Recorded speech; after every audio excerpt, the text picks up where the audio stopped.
अस्सलाम वालेकुम। Adnan Shabir, Pakistan property leaders Bahria town Karachi से। आज मेरे साथ मौजूद हैं पाकिस्तान प्रॉपर्टी लीडर के CEO राना अदनान मुदस्सर। अस्सलाम वालेकुम। जी वालेकुम अस्सलाम, कैसे हैं अदनान? अल्हम्दुलिल्लाह।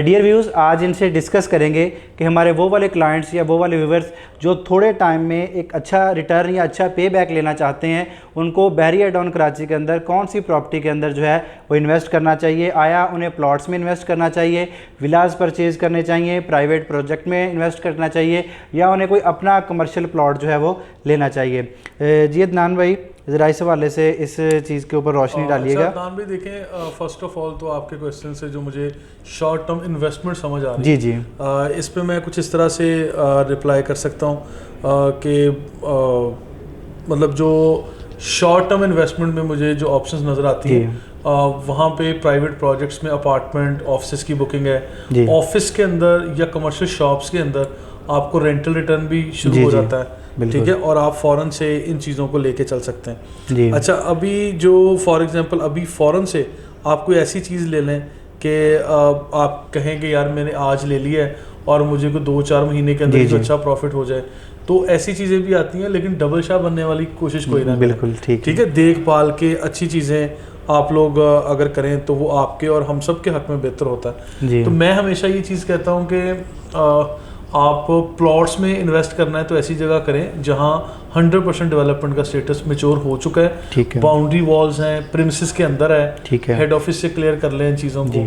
और फिर जो कंस्ट्रक्शन वाले ये प्रोजेक्ट हैं, जैसे हाई राइज बिल्डिंग्स बन रही हैं, ऐसे प्रोजेक्ट जो बिल्कुल स्क्रैच से शुरू हो रहे हैं, आपको उस स्टेज पे लें, वो फिनिशिंग होने तक, ग्रे स्ट्रक्चर बनने तक उसमें काफ़ी फ़ायदा हो जाता है, ठीक है। तो ये चीज़ एक एडिशनल पॉइंट है इसका। जी अदनान भाई, एक और चीज़ जो हमारे क्लाइंट्स का कंसर्न भी है और आजकल ये समझ लें चीज़ मार्केट में भी है कि जब कोई हम प्राइवेट प्रोजेक्ट में इन्वेस्टमेंट करते हैं या हम प्री बुकिंग पे कोई चीज़ लेते हैं, तो जैसे आपको पता है कि कंस्ट्रक्शन कॉस्ट जो है वो डे बाय डे इंक्रीज़ हो रही है। तो जब वो प्राइवेट प्रोजेक्ट के ऊपर काम होना स्टार्ट हो जाता है तो जिन्हें मैं हिडन चार्जेस कह सकता हूँ, या ये कह सकता हूँ कि बुकिंग के बाद कुछ एक्स्ट्रा चार्जेस बिल्डर्स की तरफ से जो हैं वो क्लाइंट्स की जो पेमेंट है उसके ऊपर लगाए जाते हैं। तो उस टाइम पर जब कोई क्लाइंट बुकिंग करवाते हैं तो उनको कौन से की पॉइंट्स जो हैं वो बिल्डर्स के सामने रखने चाहिए, या कौन सी क्यूरीज जो हैं उनको करनी चाहिए बिल्डर के साथ? अच्छा देखिए, कोई भी अदनान भी प्रोजेक्ट करने वाला बंदा है जो बिल्डर है, जब कस्टमर आएगा तो वो उनसे कॉन्ट्रैक्ट लिखा जाता है, मतलब बुकिंग फॉर्म्स आते हैं, एप्लीकेशंस आती हैं। एक स्टेज पे मैं हमेशा ये कहता हूँ कि आपको चाहिए कि आप उनके टर्म्स एंड कंडीशन को फॉलो करें।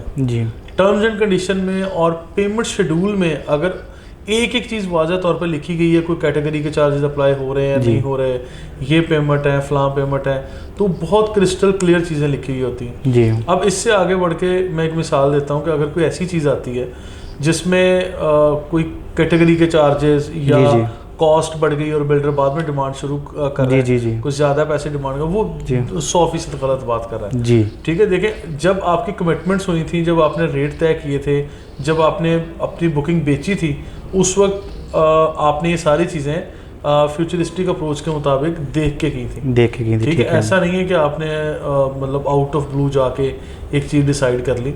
अगर प्रोजेक्ट करने वाला बंदा, जिसे हम प्राइवेट बिल्डर कहते हैं, ये बिल्डर इकट्ठी होने वाली रकम को उसी प्रोजेक्ट के ऊपर इन्वेस्ट करता है, लगाता है, तो आई बिलीव किसी किस्म का कोई नुकसान नहीं होता, ना ही कोई इस तरह के चार्जेस या इन चीज़ों पे कोई फ़र्क आता है या कोई बात आती है। जब ज़रूरत से ज़्यादा डिले कर रहे होते हैं कि 3 साल का प्रोजेक्ट है, पहले 2 साल किया ही कुछ नहीं, तीसरे साल में जाके कर रहे हैं, तो फिर तो कीमतों में फ़र्क आ जाता है। सीमेंट, सरिया, बजरी से लेके टाइल्स, मतलब फिनिशिंग जॉब है आपका, मतलब जो किचन और वॉशरूम की फिटिंग्स हैं, एल्यूमिनियम ग्लास, हर चीज़ में फ़र्क आ जाता है। बिल्कुल। तो इसलिए बेहतर यही है कि जो लोग भी प्रोजेक्ट कर रहे हैं, टाइमली अगर वो काम शुरू कर देते हैं तो उसमें कोई ऐसा नुकसान का अंदेशा नहीं है। और फिर इसके अलावा कुछ लोग ज़्यादा सियाने बनने की कोशिश करते हैं कि अच्छा जी हमारा ये कॉर्नर के चार्जेस हैं, अच्छा जी हमारा मेन बुलेवार्ड फेसिंग या आपका ऑफिस या अपार्टमेंट, इसके पैसे दे दें। तो जो पैसे भी आपने लेने हैं, रीजनेबल लोग क्या करते हैं कि वो पहले दिन ही आपको सारी चीज़ें बताते हैं। मतलब बाद में अगर कोई चीज़ें ऐसी ऐड ऑन करने की कोशिश कर रहे हैं, आपके ऊपर जानबूझ के इम्पोज कर रहे हैं, तो वो गलत तरफ बात चली जाएगी। जी जी बिल्कुल। यानी कि जिस टाइम पर आप कहीं भी बुकिंग करवाते हैं, हमारे क्लाइंट्स को ये बात जहन में रखनी चाहिए कि पहले उनकी टर्म्स एंड कंडीशंस जो है ना उनको अच्छी स्टडी करें, पेमेंट प्लान्स को देखें और बाकायदा ये चीज़ रिटर्न लें उनसे कि कोई इस तरह के चार्जेस एडिशनल नहीं लिए जाएंगे। जी ठीक है, थैंक यू सो मच। जी व्यूअर्स, मज़ीद मालूमात के लिए देखते रहिए पाकिस्तान प्रॉपर्टी लीडर्स। अपना बहुत सारा ख्याल रखिएगा। Thank you so much. अल्लाह हाफिज़।